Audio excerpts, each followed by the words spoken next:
के अपना भी जब समर्पण हो जाता है तब ठाकुर जी मिलते हैं।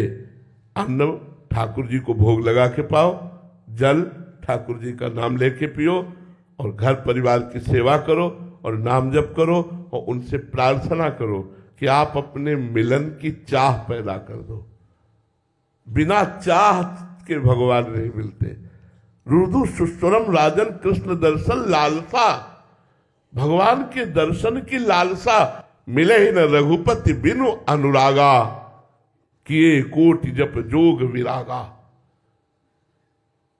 करोड़ों प्रकार से जोग तपस्या सब कर लो, अनुराग नहीं है तो भगवान मिलने वाले नहीं है। तो अनुराग का मार्ग है, जो भोजन पाओ भगवान तुम्हें निवेदित भोजन करही, भगवान को भोग लगा के अल्पाहार करो, भगवान की जय जयकार करके जल पियो, अपने कर्तव्य कर्म का पालन करो, जो कर्तव्य कर्म मिला हो नाम जप करो, भगवान से प्रार्थना करो, हे हरि हे करुणा में प्रियाजू, आप अपने मिलने की चाह दे दो।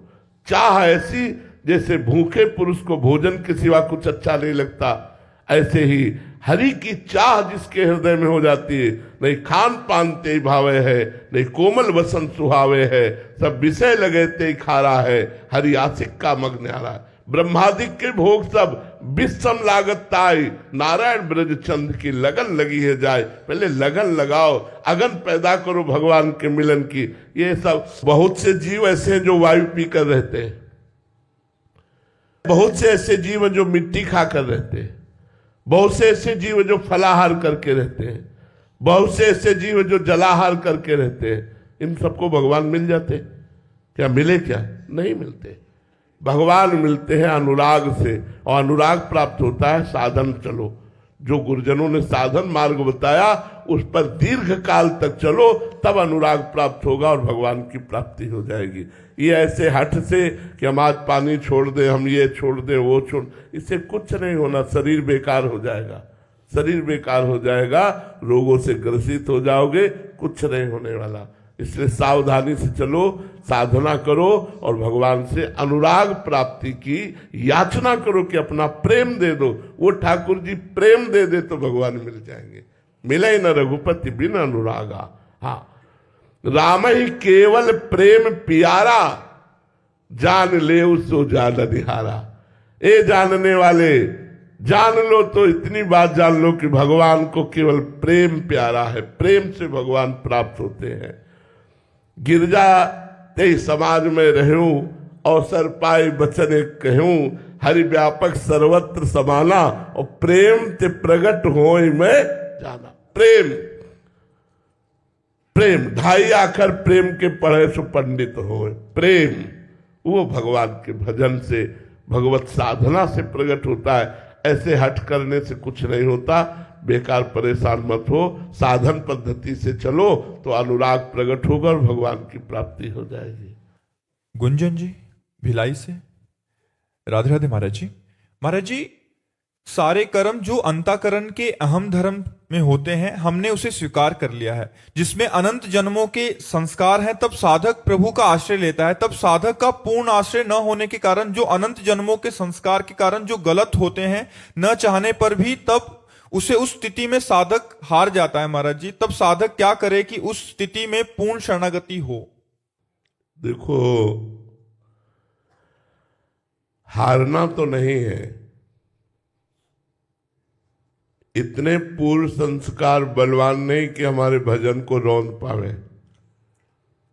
पूर्व संस्कार अशुभ, असत, जिनकी सत्ता नहीं है, जब वो इतने बलवान है तो जो शुभ, परमानंद दाता, महान, सत्य, त्रिकाल सत्य भगवान का नाम जप है, वो हमें परास्त कैसे होने देगा, हमें हारने कैसे देगा? इसका मतलब है आपकी शरणागति की कमजोरी है, इसका मतलब है आपके भजन में कमी है। अगर आप भजन परिपक्वता से कीजिए, लड़खड़ा सकता है, थोड़ी देर के लिए मनोरंजन उसे खींच सकता है माया का, लेकिन उसका लक्ष्य भगवत प्राप्ति है, इसलिए टिक नहीं सकता वहां। वो नामे भक्ता प्रणश्यति, मेरे भक्त का नाश नहीं होता। वो विषयों में फंस करके भगवान का विस्मरण करके जी नहीं सकता। भगवान के स्मरण के सहित विषयों में वो गिरेगा, लेकिन वो विषयों में गिरना भी उसका ऐसे होगा जैसे बाल का खिलाड़ी अपने बाल को जमीन पे मारता है और फिर मारता है एक मुक्का के लक्ष्य में पहुंच जाता है, ऐसे उसका गिरना होगा। वो गिरेगा जरूर, क्योंकि माया बलवती है, लेकिन वो अपने लक्ष्य को प्राप्त होगा, इसे कोई नहीं रोक सकता।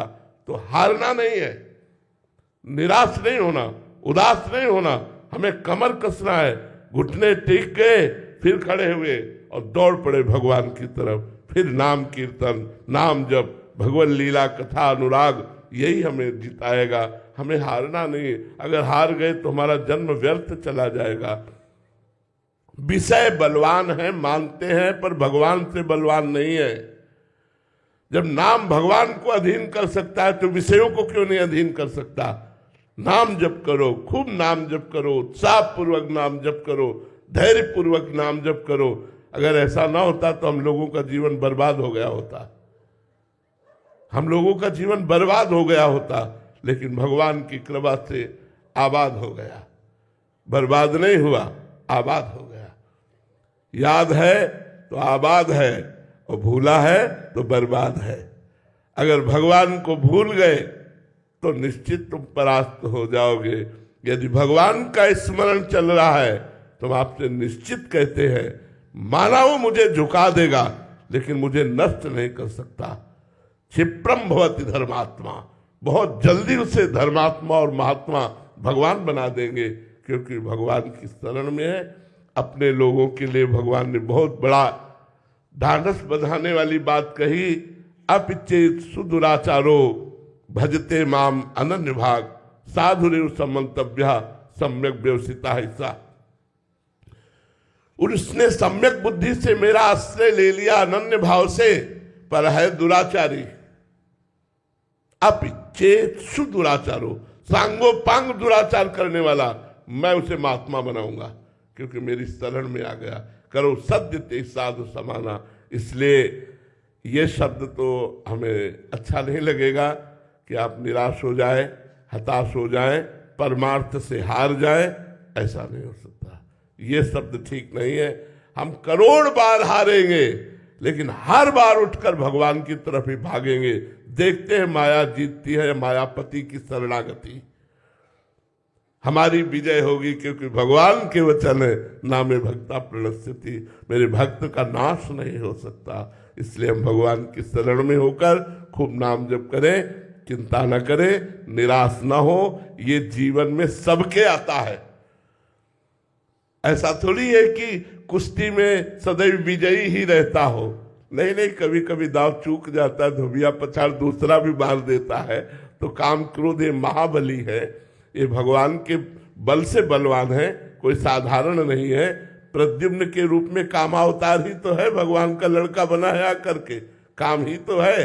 तो भगवान के लड़के ही बच्चा तो है ये। तो इसलिए हमें चिंता नहीं करनी, क्योंकि मैं भगवान का दास हूँ। एक न एक दिन हम इन विषयों पर विजय प्राप्त करेंगे। हमें खूब डट के भजन करना चाहिए, खूब लक्ष्य को दृढ़ रखना चाहिए, निराशा नहीं होनी चाहिए।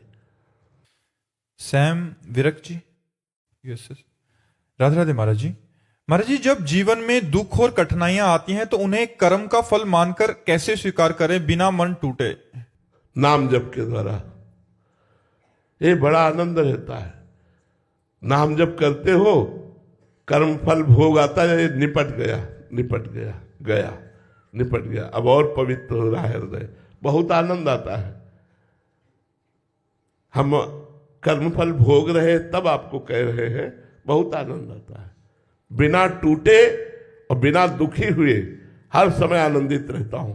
क्यों?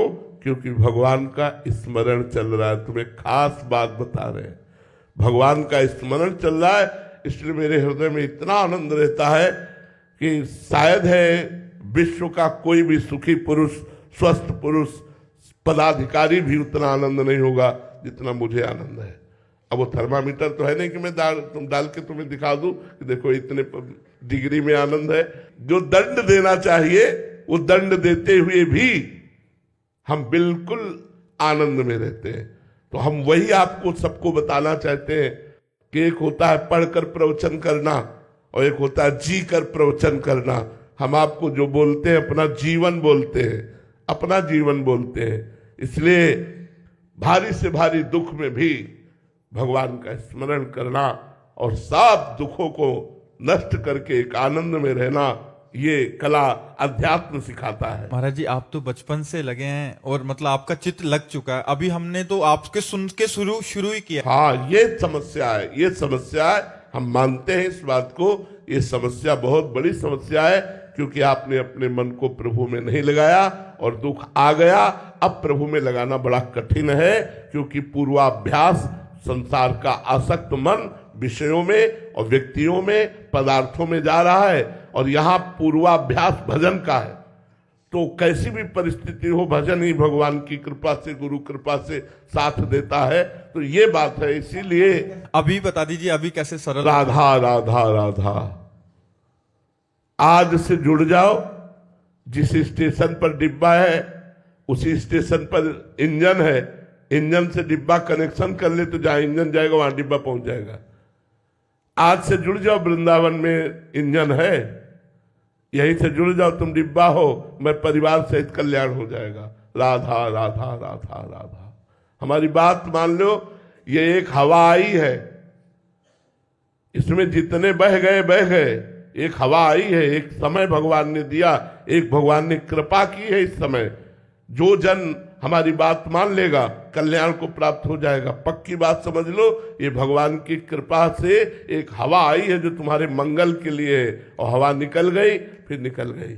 ये केवल हवा। अभी इस समय इतना महत्व आप नहीं देंगे, क्योंकि माया का ऐसा पर्दा पड़ा है कि आप महत्व नहीं दे पाएंगे। एक बाबा जी है, एक संत है, लेकिन अगर ये मानकर कि मेरे कल्याण के लिए भगवान ने अवसर दिया है, हमारी बात मान लोगे तो आपका कल्याण हो जाएगा। आज से राधा राधा जपो। आज से देख लो, अगर कोई दुख आपको परास्त करे तो बताना।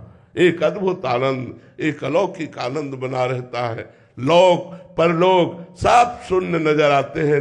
ऐसी कृपा, ऐसा आनंद छा जाता है। इसलिए मान लो मेरी बात, भगवान का नाम जप करो, राम राम जपो, कृष्ण कृष्ण जपो, हरि हरि जपो, जो नाम प्रिय हो नाम जप करो। नाम जपत मंगल दिशि दसहु, भाव कुभाव अनख आलसहु।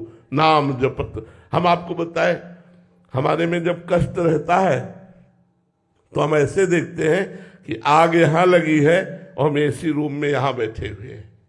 ऐसे होता है शरीर, और हम ऐसे होते हैं कि आग यहां लगी है और एसी रूम में हम बैठे हो, आंच भी नहीं आ रही है। महाराज जी कभी कभी ऐसा लगता है ऊपर से जा रही हैं आपकी बातें। हाँ, तो ये ऊपर इसलिए लगेगा कि वो अनुभव की बात नहीं है ना आपके, आप उसमें चल कर उस स्थिति को नहीं पहुंचे। इसलिए बात, अगर कोई स्थिति वाला होगा तो बिल्कुल समझ जाएगा कि बात ठीक कह रहे हैं कि आग यहां लगी है और हम यहाँ एसी रूम में बैठे हैं। दुख शरीर में है और हम आनंद के घर में बैठे हैं। दुख का लेस मात्र भी प्रवेश उस आनंद के घर में नहीं है। वो केवल भगवान का जो स्मरण करेगा वही हमारी बात समझ पाएगा, जो भगवान की शरण में है। नहीं तो फिर यही लगेगा बाबा जी एक प्रवचन कर रहा है, बस वही बात समझ में आएगी उसकी। हमारी बात मान लो आप, आपका परम कल्याण हो जाएगा, परम मंगल हो जाएगा, सारी कामनाएं पूर्ण हो जाएंगी। पहले पाप नष्ट होने दो, खूब नाम जप करो, राधा राधा कृष्ण कृष्ण हरि हरि। योगेंद्र सिंह जी नैनीताल से, राधे राधे महाराज जी। महाराज जी आपके श्री मुख से सुना है कि प्रेम भक्ति में मैं भी नहीं रह जाता, तू ही रह जाता है। महाराज जी मैं ये जानना चाहता हूं कि जब भगवत प्राप्त महापुरुष रुदन करते हैं तो रुदन करने वाला कौन होता है उस समय? उसको खुद पता नहीं होता, उसको खुद पता। मैं रुदन कर रहा हूं ऐसी स्मृति नहीं होती, बस रुदन हो रहा है। अब इस प्रेम पहेली को बौद्धिक स्तर से नहीं समझ सकते। राधे तू मुख चंद्र चकोरे नैना, अति आरति अनुरागी लंपट, भूल गई गति पलहु लगे ना। राधे तू मुख चंद चकोरे नैना। अरबरात मिलबे को निस दिन, मिले ही रहत निस दिन, मनो कबहु मिले ना। भगवत रसिक रसिक की बातें रसिक बिना को समझ सके ना। अहम जब प्रभु में लीन हो जाता है तब प्रेम का प्रादुर्भाव होता है। या ब्रह्मबोध या प्रेम दोनों अहम शून्य हृदय पर ही जागृत होते हैं। शुद्ध अहम वो ब्रह्मबोध, मलिन अहम अंतःकरण का ये जब लय हो जाता है, ब्रह्म नहीं, माया नहीं, नहीं जीव नहीं काल, अपनी हु सुधि ना रही, एक रहे नंदलाल। अपनी हु सुधि ना रही, मैं रुदन कर रहा हूं, ये बाद में भान होता है। उस समय तो केवल प्रभु रहते हैं। प्रभु का रूप, प्रभु का प्यार, प्रभु का चिंतन उस समय रहता है। अब वो स्थिति अनिर्वचनीय है, इसलिए वाणी के द्वारा उसका पूर्ण प्रवचन नहीं हो सकता। प्रेम अनिर्वचनीयम है, इसलिए वो स्थिति प्राप्त ही स्थिति को समझ सकता है। आपको ऐसा कुछ अनुमान से बता सकते हैं, जैसे गाढ़ निद्रा, कोई भान है आपको? ऐसे जागृत में, ऐसे जागृत में स्थिति रहती है। गाढ़ निद्रा में वो तमोगुण में लीन हो जाता है और यहां त्रिगुणातीत भगवान में लीन है। लेकिन गाढ़ निद्रा में जैसे कोई संकल्प विकल्प नहीं, मैं सो रहा हूं ऐसा चिंतन भी नहीं, ऐसे मैं रो रहा हूं ऐसा चिंतन भी नहीं, और रुदन हो रहा है। अब कैसे तुम जानोगे? पहली भगवत रसिक रसिक की बातें रसिक बिना को समझ सके ना। वो चिल्ला रहा है, हा कृष्ण। आपको लगेगा ये कृष्ण का प्रेमी अपने को अलग समझकर कृष्ण के लिए रुदन कर रहा है? नहीं। तन मन के बिछुरे नहीं, चाह बढ़े दिन रैन। तन और मन के बिछुरे नहीं, चाह बढ़े दिन रैन, और कबहु संजोग न मानहि देखे भरी भरी। अरबरात मिलबे को निस दिन मिले ही रहत, और फिर मनो कबहु मिले ना। कैसे समझोगे? इसलिए भजन करो। भजन करते हुए जब हमारे हृदय में प्रेम आएगा तब ये बात समझ में आएगी। अभी अहम से युक्त हो, इसलिए अहम शून्य दशा का कैसे परिचय जान सकते हो? अहम शून्य दशा का परिचय अहम शून्य हृदय ही जान पाता है। सौरभ जी गाजियाबाद से। राधे राधे महाराज जी। महाराज जी, सत्संग में सुना था कि शरीर निर्माण के समय हमारा प्रारब्ध के अनुसार शरीर के सभी रिश्तेदार नातेदार जो हैं वो मिलते हैं, तो क्या गुरु का मिलना भी हमारा प्रारब्ध था या कृपा? कृपा। गुरु का मिलना, संत का मिलना ये प्रारब्ध से नहीं होता। अब मोय भा भरोस हनुमंता, बिनु हरि कृपा मिले नहीं संता। ये भगवान की जब अहेतुकी कृपा होती है, दीन दयाल जब हम पर द्रवित होते हैं, तो अपने प्रेमी महात्माओं का संग दे देते हैं, सदगुरुदेव भगवान की शरण दे देते हैं। ये कृपा से मिलता है। कभी कभी बड़े पुण्य बन जाते हैं, परोपकार बन जाता है, उससे भी कृपा हो जाती है। पुण्य पुंज बिन मिले न संता, ऐसा भी आया है, पुण्य पुंज बिन मिले न संता। तो बड़े पुण्य एकत्रित हो गए, भगवान की कृपा हुई और हमें संत मिल गए, सदगुरुदेव मिल गए, उनकी कृपा हुई तो भगवान के मिलने का मार्ग मिल गया।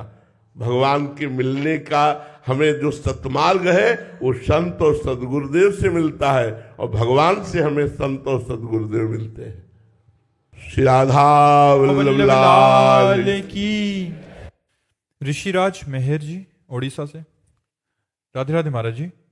महाराज जी, श्री गुरु गीता माता और गोविंद जी की अपार कृपा से हमें चौथी कक्षा से ही श्रीमद् भगवत गीता जी को अध्ययन करने का अवसर प्राप्त हुआ। महाराज जी, उनकी कृपा से 4 साल निरंतर अध्ययन फलस्वरूप गीता जी के सभी अध्याय के लगभग सारे श्लोक कंठस्थ हो गए, परंतु उनके अर्थ समझने में अभी हम असमर्थ हैं। महाराज जी, कोई बात नहीं, बिल्कुल अर्थ की चिंता मत करो। आप जब एकांत में बैठो तो गीता जी के श्लोकों का उच्चारण किया करो, पाठ किया करो। धीरे धीरे थोड़ा और बौद्धिक विकास जब होगा तो अर्थ समझ में आने लगेगा। आपको गीता जी जितनी कंठस्थ है, कम से कम एक दिन में एक बार तो पाठ हो ही जाना चाहिए, नहीं फिर आगे चलकर भूल जाओगे। रोज पाठ करो और जितना समय मिले नाम जप करो। आगे चल करके श्लोक स्वयं भगवत स्वरूप है, आपको खुद समझा देंगे। जो हृदय में अर्थ प्रकट होता है वो अपने आप भगवान देते हैं। इसलिए नाम जप करते रहो और गीता जी का पाठ करते रहो। धन्यवाद, बहुत छोटे बच्चे हो, पूर्व जन्म में कोई तपस्या रही जो इस जन्म में इस अवस्था में आपको ये भगवत मार्ग मिला। चलते रहो, शाबाश, पीछे मत हटना, गंदे बच्चों का संग मत करना, मोबाइल से गंदी बातें मत देखना और सतमार्ग में चलना। ठीक है महाराज जी, जो अर्थ हमें समझ आ रहा है उससे भी भिन्न अर्थ होता है क्या? हाँ, एक होता है शब्दार्थ, एक होता है वाच्यार्थ, एक होता है भावार्थ, एक होता है रहस्यार्थ। तो जो भजन करने से प्रकट होता है वो रहस्यार्थ प्रकट होता है। जो भाव में डूबने पर आता है वो भावार्थ होता है। जो संधि विच्छेद करने पर होता है वो शब्दार्थ होता है। और जो वाणी के द्वारा मिलान करके अर्थ किया जाता है वाच्यार्थ होता है। तो काम लायक चीज तो भावार्थ और रहस्यार्थ ही है। भावार्थ भजन करने से ही आएगा, भावार्थ ऐसे नहीं आता। गीता जी जैसे भगवान विराट है, ऐसे गीता जी विराट है, क्योंकि वो अनंत ज्ञान संपन्न है, इसलिए और है। कोई ये नहीं कह सकता कि मैंने जो टीका लिखी इसके आगे कोई लिख नहीं सकता, ऐसा नहीं कह सकता। ऐसा कहना अज्ञान है, क्योंकि गीता भगवान की वाणी है और भगवान जैसे विराट है ऐसे वाणी भी विराट है। कितना भी अर्थ कहो, अभी उसका अर्थ छुपा ही हुआ है, वो भगवान ही समझाए हृदय में बैठ के। सोई जाने जिह देव जनाई, वही जान पाएगा। जितना जनाया उतना जान पाया। इसलिए वेद भी जानकर भगवान को नेति नेति कहते हैं। ऐसा नहीं, वेद संपूर्ण भगवान का स्वरूप है, किसी ऋषि मुनि का लिखा हुआ नहीं। भगवान श्री कृष्ण द्वैपायन व्यास देव जी ने तो वेद का विभाग किया, लेकिन वेद अपौरुषेय भगवान का स्वरूप है, स्वयं प्रकट है। वेदवाणी लिखी नहीं गई, वेदवाणी स्वयं प्रकट हुई है और स्वयं भगवान के स्वरूप का वर्णन करती और पूर्ण भगवान के स्वरूप का वर्णन करती। फिर भी वेद कहता है नेति नेति। इतना नहीं, क्योंकि वो अनंत महिमाशाली भगवान को शब्दों में नहीं बांधा जा सकता। महाराज वैसे ही हमारी जो रसमय ग्रंथ है महाराज जी आचार्य द्वारा वर्णित, वो भी उनका भी रहस्य। हाँ, इसीलिए जो रस ग्रंथ है इनके अर्थ नहीं पढ़ने चाहिए। अर्थ पढ़ोगे तो तुम्हें सांसारिक बुद्धि होने के कारण सांसारिकता भास सकती है। इनका जब आप स्थिति आएगी और जब इनका हृदय में भावार्थ प्रकट होगा तब आपको रोना आएगा।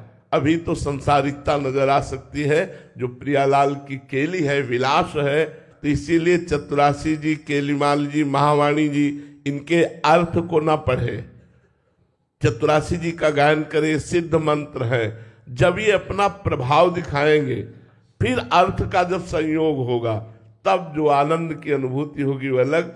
नहीं तो संसारिक बुद्धि होने के कारण संसारिकता आ सकती है अर्थ पढ़ने से। इसलिए भावार्थ में पहुंचना चाहिए, खूब पदों का गायन करना चाहिए, अर्थ नहीं पढ़ना चाहिए। जो लीला के पद हैं उनका गान केवल करना चाहिए। गान करने से जब हृदय भाव देश में प्रवेश करेगा तब उनका अर्थ समझ में आएगा, ऐसे नहीं। लंबे समय तक उसी का गायन करते हाँ, उस लंबे समय तक फिर तो निहाल कर देंगे। श्याम श्यामा प्रगट प्रगट अक्षर निकट प्रगट रस स्रवत अति मधुर बानी सो जुबानी रसिक नित्य निस दिन रटत कहत और सुनत रस रीति जानी ताहि तजी और गाउन कबहू कछु प्राण रमि रही हरिवंश बानी। जहाँ प्राण रमि रही हरिवंश, वो आगे का विषय है। इसलिए हमें लगता है कि आप चतुरासी जी गायन करें। सुधा निधि के कुछ श्लोक ऐसे हैं जो